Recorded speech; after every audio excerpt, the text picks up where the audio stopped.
A lot has changed over the last year. The COVID-19 pandemic has changed how we do business. It's changed what we wear in public, like masks. It's changed people's thoughts and opinions on vaccines and medications. And it's probably changed all of our families in some way too, tragically. No surprise, a lot of businesses have had to figure out how to adapt and survive. Other businesses, like big insurance companies, have figured out how they can turn a profit in a pandemic.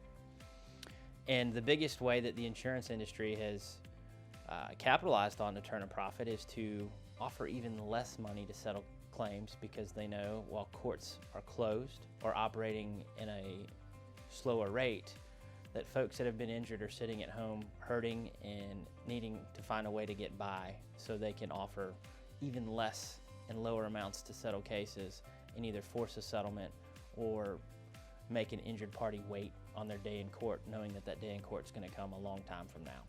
So I wanted to touch on 3 things that you can do to help your case preserve its value while the insurance companies are literally besieging your claim. The first thing you need to be focused on is gaps in treatment. The pandemic has altered how we treat with doctors. Things like telehealth are available now, or you can use Zoom or Skype and chat with your doctor and do a video type appointment. But don't let the gaps occur in your treatment. And by that I mean, don't let long periods of time go between your medical visits. If you're hurting and you have an injury and you need some treatment, go and get it, or schedule telehealth with your provider and document that. If you don't have gaps in treatment, then the insurance company can't undervalue your claim and say that you weren't hurt. The next thing is kind of a contrapoint to what I just said, but excessive treatment. If you're seeing a medical provider and the treatment's not working, or the doctor or chiropractor is doing the same thing over and over and over again and you're not getting any results, it might be time to say, time out, let me switch gears and find a different form of treatment or do something different to get better.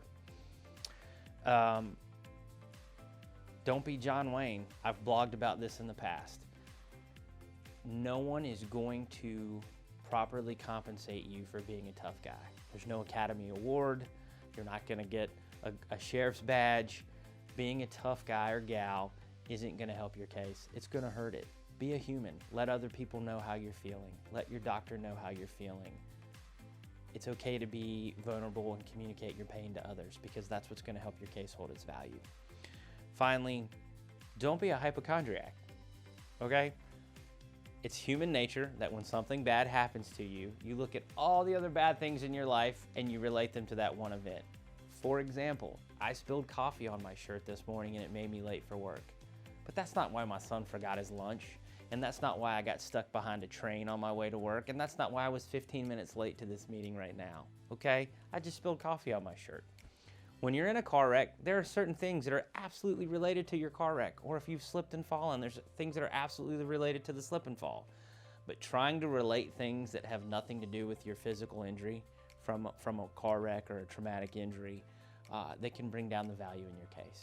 And insurance companies are scrutinizing every document right now to see what's related and what's not related. Don't give them the opportunity to undervalue your claim because you're trying to add things in that don't belong.